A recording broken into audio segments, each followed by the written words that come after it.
Olá! Então, estamos aqui hoje para falar, né, dos vários tipos de dependência emocional.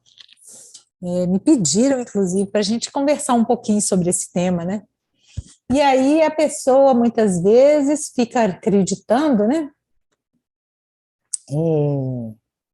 que a dependência emocional é só entre um casal, um homem e uma mulher. Na hora que a gente para observar, né, a dependência emocional muitas vezes está entre um casal, muitas vezes está com casais, né? Tem aquele casal que só vai se for junto com outros casais. O que está por trás de tudo isso, né? Às vezes tem um casal que sempre tem um outro que anda junto, um amigo que anda junto, uma amiga que anda junto, a mãe de um que anda junto, o pai de um que anda junto.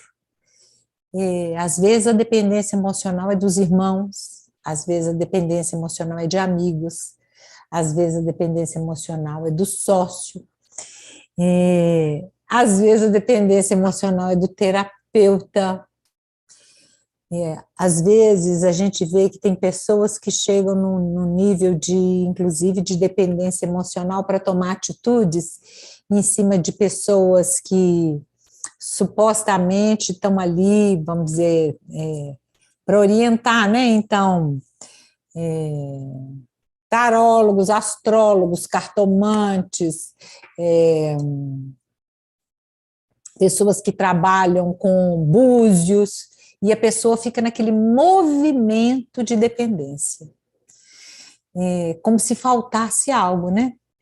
O que é o primeiro, qual é o primeiro passo que eu tenho que fazer para a gente poder, basta eu entender isso, entender literalmente muito fácil a gente entender essa dependência emocional, né? A dependência, se a gente pegar lá a fala do Bert Hellinger, ela vem sempre, inclusive a dependência, vamos dizer assim, não só a dependência emocional, a dependência química, né? A bebida, as drogas, os medicamentos, muitas vezes eles chegam para tampar um buraquinho que está ali, uma falta, né? E muitas vezes nós vamos buscar isso em outras pessoas também. É muito comum isso, né? Qual que é o primeiro passo? Para mim poder fazer o movimento, né, de começar a ficar mais na minha inteireza, na minha identidade. O primeiro passo é eu reconhecer. É verdade. Existe um lugar dentro de mim que está nessa dependência. Enquanto eu não reconheço, fica difícil, né? De eu poder dar o próximo passo. Depois eu tenho que fazer um outro movimento. Eu vou ter que identificar a questão, né? Eu vou ter que olhar o que está oculto atrás dessa dinâmica. Eu vou ter que olhar o será que é a mãe, será que é o pai, será que é uma identificação com algum ancestral, será que é uma repetição de padrão, né? Mamãe é assim, vovó é assim, eu também vou ser assim. Mamãe teve esse casamento assim, vovó teve esse casamento assim, eu vou ter esse casamento dentro dessa dependência, né? Mamãe com a irmã dela era assim, agora eu sou assim com a minha irmã. Se a gente for parar para olhar, né, e muitas vezes também tem um outro lugar que é muito importante para a gente olhar, né? Muitas vezes a gente tem as crenças que nos impedem, muitas vezes, de fazer movimentos, até mesmo de desejo que a gente tem, né? De achar que eu só posso fazer se eu tiver com uma outra pessoa, né? Então, por exemplo, tem mulheres, vou tentar dar um exemplo, tem mulheres que acham não podem sair e sentar num bar, num restaurante, para poder fazer uma refeição ou tomar um drink sozinha, porque ela vai ser condenada por isso, porque é feio, porque é errado, e senta e fica desconfortável e não consegue. É muito interessante tudo isso, né? E muitas vezes esse desconforto, ele pode ser inclusive, estou falando de mim mesma agora, né? Porque eu vivenciei isso. Eu já trabalhei com restaurantes, então eu tinha que frequentar muitos restaurantes para saber o que estava acontecendo. E muitas vezes era aquele negócio que tinha que ser uma coisa rápida para sentar, observar, olhar. Era mais trabalho do que passar a noite ali numa grande diversão. E muitas vezes eu tive que ir sozinha. No princípio era muito difícil, depois aquilo ficou muito natural para mim. Então, hoje eu não tenho dificuldade nenhuma. Mas tinha um lugar dentro de mim, lá dentro, que no primeiro momento era desconfortável. E eu acredito que talvez para alguns homens também seja. Né? Muitas vezes tem aquela crença assim, da pessoa sentir que está largada, abandonada, que não tem ninguém. Outro dia eu estava num lugar aqui perto, e aí a pessoa, a nossa colega que estava junto, falou assim, não, ele está com um cara que ele está abandonado, que ele se sente abandonado. Então tem aquela crença assim, que a pessoa que está sozinha está abandonada. Né? E se eu estou me sentindo abandonada, né? Aí fica a curiosidade, a pulguinha aqui, né? Eu estou abandonada por quem? Se eu estou me sentindo abandonada, eu estou me sentindo abandonada por quem? Eu vou ter que fazer essa pergunta para mim mesmo, né? Esse aqui está o movimento. Então, na hora que eu identifico essas questões, aí eu posso dar o próximo passo, né? Quando eu vejo o que está oculto, eu faço uma constelação. Eu preciso, às vezes eu posso identificar a questão, né? Só mesmo dentro da minha observação. É quase como se eu estiver falando assim, eu estou me autoconstelando, quando eu estou sendo muito sincera e verdadeira, e olho, paro e observo aonde que é, de onde que é que isso está vindo. Se eu consigo literalmente identificar, é um grande passo. E aí eu vou fazer o exercício de ressignificar toda essa história, né? Se essa falta ficou lá do pai e da mãe, eu vou ter que fazer o exercício de literalmente tomar a vida que veio através do meu pai e da minha mãe, para que eu possa me sentir inteira, né? Muitas vezes, esses buracos de carências vêm também de um lugar que acontece muito com as crianças, né? A Nereida da leitura corporal fala isso muito claramente, que é aquele movimento de comparar as crianças. Então, tipo assim, por que você não come bonitinho, sentadinho, igual o seu irmão está fazendo? Por que você não cortou o cabelo igual a sua prima? Por que você não estuda? Por que você não faz o para casa? Como se, na hora que eu estou comparando com o outro, como se o do outro fosse bom e o dessa criança não fosse o adequado, é como se eu estivesse falando, olha aqui, isso aqui não é seu, não é legal, não. É como se eu estivesse criando assim, uns buraquinhos naquela criança. E às vezes, de buraquinho em buraquinho, vai virando um buracão.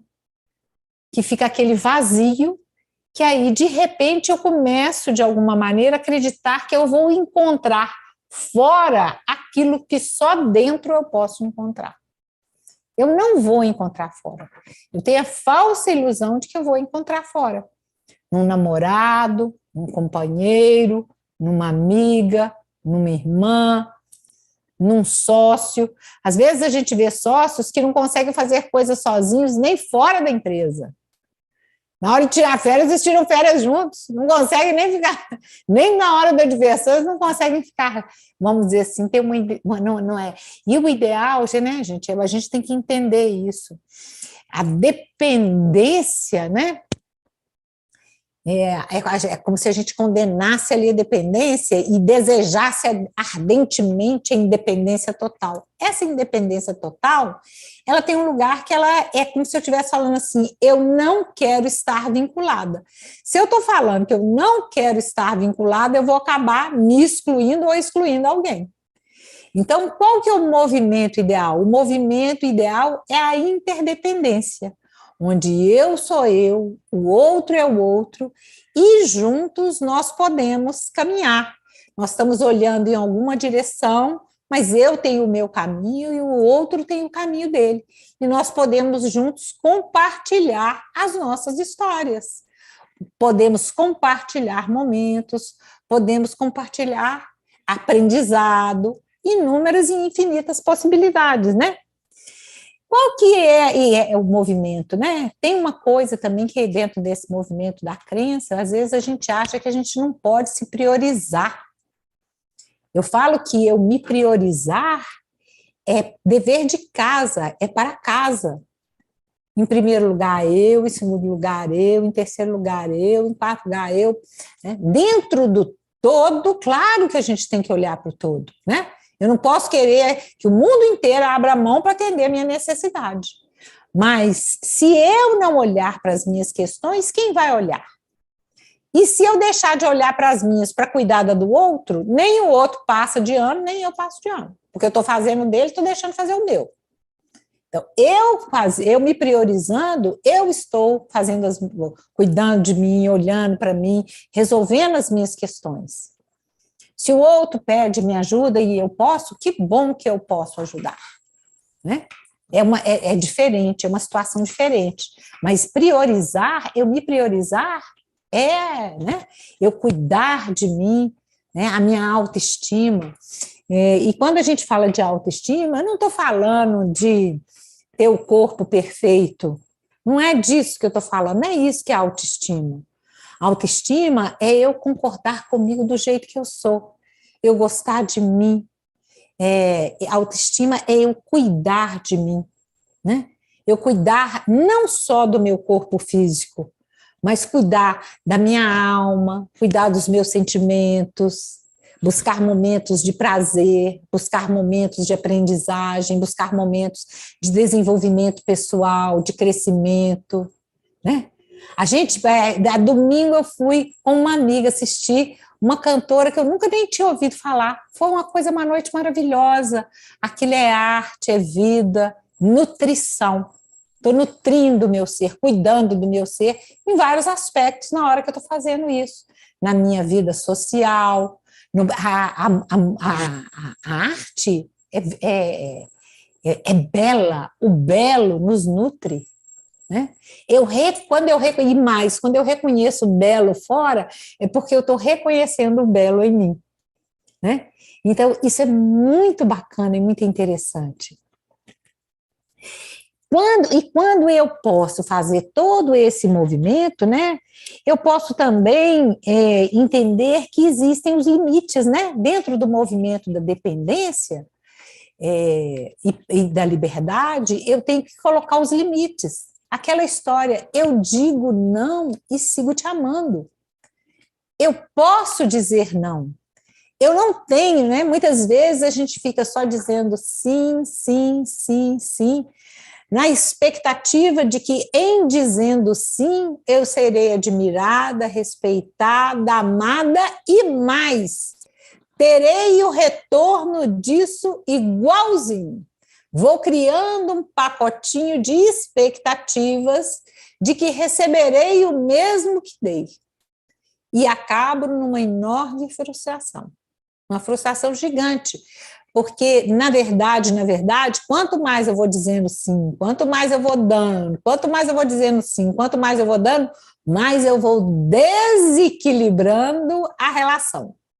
Quanto mais eu vou desequilibrando a relação, maior a possibilidade de eu me afastar e o outro não me retribuir com aquilo que eu tanto espero. Né? Isso é ordem do amor purinha. Então, muitas vezes até mesmo atrás do terapeuta, né? Eu vou atrás do terapeuta e fico na dependência dele me orientar. Eu faço isso, eu não faço isso. O terapeuta não é um orientador. O terapeuta está ali do lado para acompanhar, para que a pessoa possa ver, possa olhar e ela possa fazer as melhores escolhas para a vida dela. Né? Não é o terapeuta, se ele entrou nesse movimento de aconselhar, ele entrou num outro lugar que não é o lugar de terapeuta, né? E está tudo bem também. E se eu ainda estou nesse movimento de dependência, eu posso lembrar, né, que todo dia é um novo dia. Toda hora é uma nova hora. E todo momento é uma nova oportunidade de eu poder olhar para mim com respeito, com carinho, com admiração e falar: foi assim que eu consegui fazer até hoje. E que bom que eu consegui fazer assim até hoje. Agora eu quero dar um próximo passo. Agora eu quero me preparar para estar mais inteira comigo mesma e poder verdadeiramente fazer uma troca. E não viver no modus operandi da dependência do outro.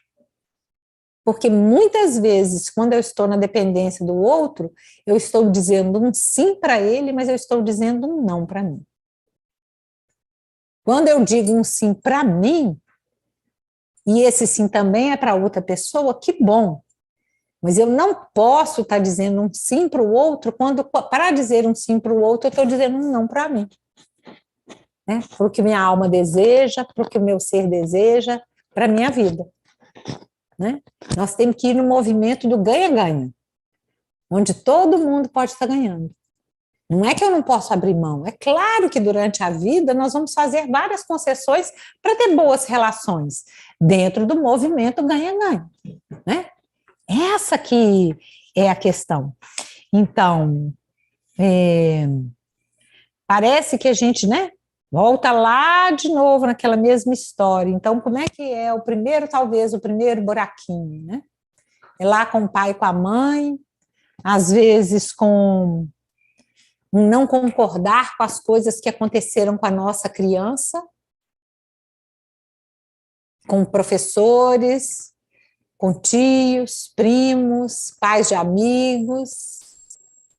Vamos ter que pegar essa criança e vamos ter que cuidar também da nossa criança. Além de tomar a vida que vem do pai e da mãe, pegar a nossa criança, né? Se eu tomo a vida que vem do pai e da mãe, esse pai e essa mãe que estão aqui dentro de mim podem cuidar dessa criança que ficou na falta e que está ali carente, buscando, né, alguém que está ressoando também a dependência para poder andar ali junto, né? Porque a gente escolhe a dedo. Eu vou ali, escolho aquela pessoa daquele movimento que eu preciso aprender. Não é por acaso que aquela pessoa aparece na minha vida. Eu estou escolhendo aquela pessoa para participar da minha vida. Ela tem algo que está ali, que ela está me ensinando e que eu estou aprendendo com ela. E eu estou ensinando e ela está aprendendo comigo. Se eu não estou aprendendo é porque eu não estou olhando direitinho, né? Então, tem uma parte também que é aquela questão de concordar com o destino, né? Que é uma das ordens da ajuda. Né? Eu cuidar da minha criança para poder um adultecer. Então, a gente parte de um princípio que todo esse movimento é um movimento de um cuidado, de um zelo, de um adultecer, de um olhar comigo mesma, né?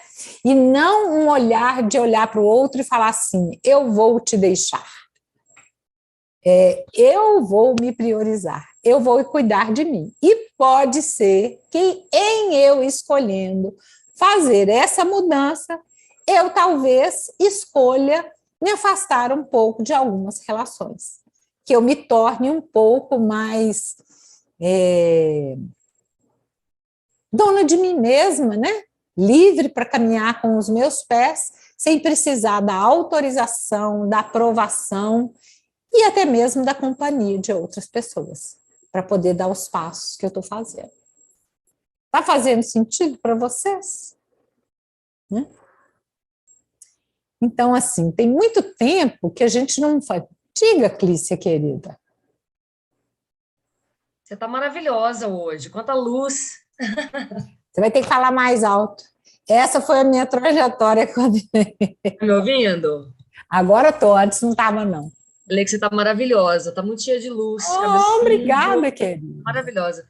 Meninas, boa tarde.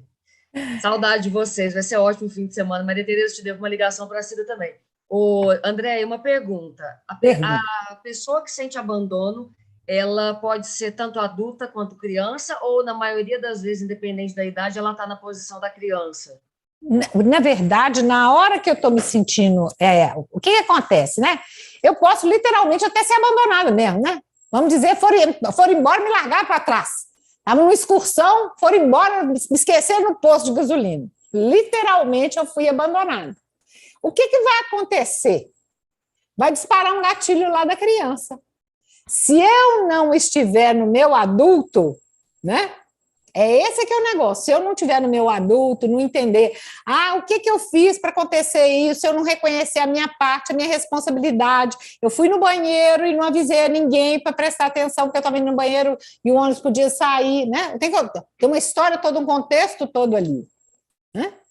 Se eu não tiver no adulto, o que vai acontecer? Eu vou ficar lá, mais uma vez eu fui abandonada. Aí é a criança, né? O adulto, ele vai se autorresponsabilizar pela parte dele. Aonde foi que eu não estava no meu lugar na hora certa que eu não peguei o ônibus? Percebe a diferença, Clícia, dentro do exemplo que eu dei? Mas é claro que a vida vai nos mostrar situações, vai nos trazer situações para quê? Para que eu possa revisitar esse lugar e ressignificar, como se fosse um presente. E se eu olho para isso como um presente e falo assim, olha, uma oportunidade de eu olhar e cuidar de mim, assumir as minhas coisas, ficar mais inteira comigo mesmo, me reposicionar, aí eu saio, me fortaleço e saio mais forte. Agora, se eu recuso a olhar, eu vou ficar mais uma vez, eu fui abandonada. Aí o que vai acontecer? A vida, mais uma vez, vai trazer outra oportunidade para eu olhar para aquilo. E a historinha vai repetir até que eu olhe. Na hora que eu olho, aí aquilo pode parar de acontecer. Por quê? Porque, literalmente, eu olhei para aquilo que estava ali escondidinho, para a questão que estava ali, doida, querendo ser vista. Entendeu? Perfeito. Em dezembro, eu senti o abandono, chorei, bati pé, gritei. Aí, dezembro, eu não estava fazendo a formação ainda. Janeiro, fevereiro, março, abril, maio. Em junho, mesma pessoa, mesmo abandono. A minha visão foi outra. Eu falei, glória a Deus, eu estou entendendo que eu preciso me priorizar. E a partir de hoje, eu sou uma adulta e eu cuido dessa criança depois, mas eu vou olhar para mim, foi ótimo. Entendo, foi exatamente o que você falou. Obrigada. É isso, entende? Então, assim, dentro desse movimento, né, a gente, inclusive, tem que olhar, quando eu estou sofrendo dessa questão do abandono e tudo, é para esse lugar que eu tenho que olhar. O que é que eu preciso aprender dentro desse contexto? Todas as dificuldades que chegam na nossa vida, gente, elas trazem mensagens gigantes de aprendizado. São assim, olha, moça, você já está pronta para fazer diferente? Vamos, bora! Podem ser situações, podem ser sintomas, podem ser pessoas, tudo. Sobe ali para mim, não para mim poder ler ali o que está escrito. Pura verdade, eu estou vivendo isso, tomei uma grande decisão hoje, consegui pedalar sozinha, estava dependendo desse amigo, confiar muito, estava sentindo ciúme e abandonada por ele. É isso, que bom que você foi, Cida, né? E se priorizou e fez o seu pedal. E é interessante que, às vezes, né, as outras coisas só vão nos acontecer se eu literalmente estiver sozinha. Tem situações que só vão acontecer se eu estiver sozinha, se eu estiver acompanhada de uma outra pessoa, às vezes aquilo não vai acontecer. Porque eu estou acompanhada. Então, tudo tem um propósito, um significado, né? E você, Cida, olha para o seu amigo e fala com ele, muito obrigada. Hoje eu estou tendo a oportunidade de olhar para mim. Hoje eu comecei a pedalar em direção ao meu caminho. E eu quero pedalar muito, e quero que você também pedale muito. E se a gente puder pedalar junto de vez em quando, vai ser uma alegria. Né? É mais ou menos assim. Tem ali, né, assim, eu estava sentindo ciúmes, né? Muitas vezes, aquelas relações de ciúme muito exagerado, sabe aquelas relações daquele ciúme louco? Normalmente, aquele que tem um ciúme louco é o que está com a tendência de pular fora da relação. E a gente fica achando que é o contrário, né? Que ele está querendo segurar, mas na verdade é ele que está com a intenção de pular fora. Então, tem coisas que são muito interessantes. Quero mostrar para vocês uma coisa que me aconteceu aqui, para vocês verem que eu mesma achei graça demais. Né? Eu gosto muito, muito curiosa, e ganho muitos kits de bonecos, compro, fico olhando as novidades de bonecos. Né? Aí vi numa dessas empresas assim, de vendas, que vende de tudo, né? Que tem agora na internet, um kit de bonecos, e estava muito barato. Aí falei com o Daniel, vou comprar. Presta atenção aqui, baratinho. 100 peças. Eu quero mostrar para vocês verem os bonequinhos que eu comprei, o tamanhozinho dos bonecos. Até agora eu não consegui descobrir nem para que eles servem. Se eu descobrir, depois eu conto para vocês para que eles servem. Mas eu comprei 100, aqui dentro tem 100 bonecos. Eu falei, nem para bolo de aniversário não serve, porque se misturar com comida, mata um. Mas eu achei muito interessante, eu falei assim, vou mostrar para as pessoas os meus bonequinhos, a minha nova brincadeirinha, os mini bonecos, os micro bonecos, né? Eu ainda vou ver se eu descubro, assim, alguma utilidade interessante para eles. E se eu descobrir, eu vou contar para vocês. Então, é isso, meus amores. Uma alegria estar aqui com vocês. Ó, a Rebeca está aí, gente. A Rebeca tem bonecos muito lindos, muito especiais, maravilhosos. Eu muitas vezes uso os bonecos dela. Vale a pena, tá? Eu muitas vezes uso o Playmobil, mas a Rebeca tem uns maravilhosos também. Então, se eu quero, gente, na verdade, dar um próximo passo, o que é que eu tenho que fazer? Eu tenho que continuar me cuidando. Eu tenho que continuar aprofundando, mergulhando em mim mesmo, né? Eu posso fazer esse mergulho através de estudos, através de formações, através de terapias, infinitas as possibilidades. Então, nós do Imensa Vida, nós temos cursos gravados, nós temos, o Tarso vai fazer um infinito agora, começando em setembro, nós temos as nossas formações, nós temos começando uma nova turma presencial em Belo Horizonte, uma nova turma online, então existem infinitas possibilidades, e nós estamos aqui. E sobre o ressentimento de inveja, pode dizer alguma coisa? Inveja é, quando eu falo que eu tenho inveja, eu estou vendo no outro aquilo que eu tenho e ainda não reconheci em mim. Olha, inveja. Entendem? Eu tenho que observar bastante o que o outro... Diga, Jaci, você está com a mão levantada, querida. Oi, Andréia.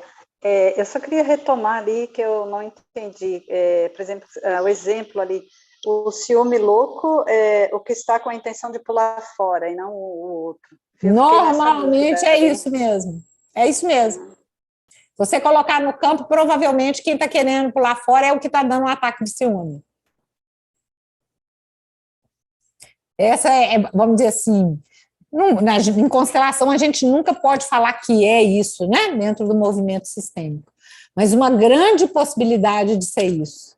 Uma grande possibilidade de ser isso. Mas por quê? Entendi. É quase como que o movimento... Deixa eu tentar explicar, né? Deixa eu ver se eu consigo. O outro não é o meu espelho? Né? Então, é como se eu tivesse, normalmente o outro, quando ele está com ciúme, ele está falando assim, você está olhando para fulano, você está dando bola para ciclano, você está querendo ir embora, você está querendo terminar o namoro, é isso que você está procurando? Na verdade, quando Pedro fala de João, Pedro está falando de Pedro. Entende? Descobri também, obrigada. Então, ótimo. Gente, obrigada pela presença de vocês, pelo carinho. Se tiverem algum tema, alguma sugestão para um próximo encontro, pode me mandar, pode escrever, pode deixar a sugestão, pode mandar um zap ou no Instagram. E seguimos juntos, né? Olhando para nós mesmos. Eu adoro, porque na hora que eu paro para poder aqui, eu vou lá olhar para mim, né? Opa, vou fazer o meu para-casa aqui. Porque a gente sempre tem a oportunidade da gente fazer mais um pouquinho pela gente dentro desse exercício, né? De se priorizar e de se conhecer e se desenvolver. Então, a gente sempre pode dar mais um passinho. Um abraço grande e até breve.